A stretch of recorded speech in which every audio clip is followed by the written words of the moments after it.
What's up, everyone? Welcome to Get Cruise Ship Info and more. In today's cruise news update, we'll be discussing 8 key topics. So stay tuned and enjoy the scenery while you get your daily dose of cruise news. But before we jump right into it, please make sure to subscribe to my channel to stay updated with cruise news updates and much more. So let's get started. At number 1, we've got Saga Cruises, which said that it's going to restart operations after the 27th of June. This was announced in a press release. Saga Cruises said that it is moving its operation restart date from 4th of May to 27th June 2021. This would be in line with the British government's roadmap out of lockdown. A representative from Saga Cruises said that the health and safety of their guests and crew has been the number one priority, and throughout the pandemic, they have made all decisions with their well-being being in mind. Following the release of the government's roadmap out of lockdown, they've taken the decision to delay the resumption of their holiday and cruise operations until May 17th and June 27th. Saga's policy of full vaccination for all its guests, as announced in January, similarly remains unchanged. The inaugural cruise of Spirit of Adventure has been moved to 26th of July. They have contacted all their guests who have been impacted by these changes and are discussing their options with them. Moving on to number 2, we have AIDA Cruises, which has cancelled sailings and also extended their AIDA Perla program. So AIDA Cruises has first extended its Canary Islands program with the AIDA Perla through mid-May, with week-long sailings set to start on March 20th. Canary Islands program now appears to be limited to one vessel. However, with AIDA also opting postponed restarts in the Western Mediterranean, Northern Europe and Adriatic regions. Those sailings will need to replace a number of cancelled cruises, including planned cruises in March and April on the AIDA Mar, the AIDA Stella, which is into May, AIDA Sol in March and April, AIDA Blue in April, the AIDA Luna in March and April, and in addition to all of these cancellations, they also have cancellations for the month of April on board the AIDA Vita and AIDA Mira. Moving on to number 3, we've got Norwegian, which has made yet another public share offering to raise more cash. According to a press release, Norwegian Cruise Line Holdings announced that it has commenced an underwritten public offering of 47,577,947 ordinary shares of the company, which could amount to as much as $1.4 billion. Norwegian Cruise Line Holding intends to grant the underwriter an option to purchase an additional 5 million ordinary shares. Now, the net proceeds from this offering would be utilized to repurchase all of NCL Corporation's companies, subsidiary companies, and exchangeable senior notes due in 2026, which are currently held by an affiliate of L. Keratin. In addition to these, the remaining net proceeds would be utilized for general corporate purposes.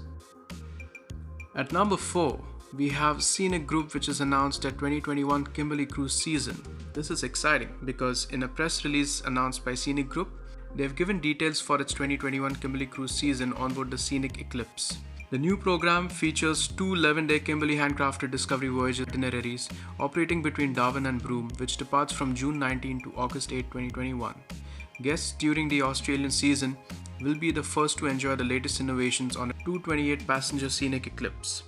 These include the addition of new cabanas and panorama bar on Deck 10, the reimagined Yacht Club, Asian fusion dining with new night market at Coco's, and culinary masterclasses at the Epicure. Scenic investments into technology and sustainability will also allow exploring Kimberley's sensitive seabeds without dropping anchor. Let's move on to number 5. Number 5, we've got Port of Valencia, which has installed 2 environmental control booths. The Port of Valencia has announced the installation of 2 new environmental quality and control cabins, which are part of the Green Sea Ports project, coordinated by Valencia Port Foundation and co-financed by the European Union. The new cabins feature 5 gas analyzers for the concentration of sulfur dioxide, nitrogen oxides, ozone, carbon monoxide, PM10 and PM2.5 particles. They level meters to measure the noise levels in the harbour, and in addition to this, they are equipped with a weather station to measure wind speed and direction, rainfall, solar radiation, temperature, relative humidity, and barometric pressure. Booths feature sound levels to measure the noise levels in the harbour. All the data collected by the equipment is received in real time, allowing to monitor both air quality and noise and produce data on emissions from the port activity in order to continue improving environmental matters. Let's move on to number 6. We have an e-commerce site which is launched for marine hospitality by DL Services. DL Services, a company which has a history of working on galley designs with most cruise lines, has recently launched an e-commerce platform that allows viewing and purchasing its products in a much easier way. The platform offers equipment and spare parts in various categories: cabin, cold room, galley, laundry, restaurants, signage utensils, plumbing, and wastes. Products can be purchased by using the website search engine and defining filters to accommodate the request. Spare parts can be searched by keywords. Users will need to create accounts on the platform to be able to get prices and place orders. Both of their offices in France and Miami have their own warehouses in order to help reduce transportation costs. You can check out the link to the website below in the description. At number 7, we have Azamara Cruises, which seeks public opinion to name their next ship. In a tweet posted by Azamara Cruises company account, Azamara said that they are looking at suggestions from the public to name their latest addition to their fleet. Azamara recently acquired an R-class vessel from Carnival Corporation after private equity firm Sycamore Partners entered an agreement to buy the deluxe cruise line from Royal Caribbean Group. The ship will be the 4th addition to the fleet, joining her sister ships Azamara Journey, Quest, and Pursuit.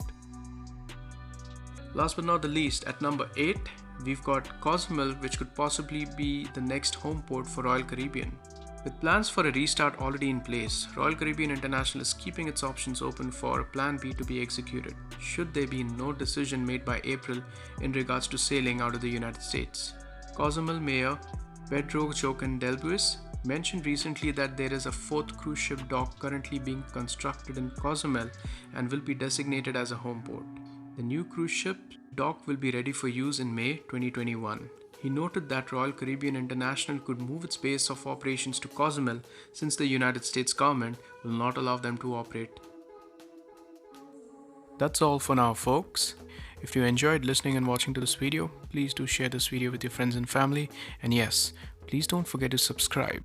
Until next time, take care and stay safe. Ciao for now.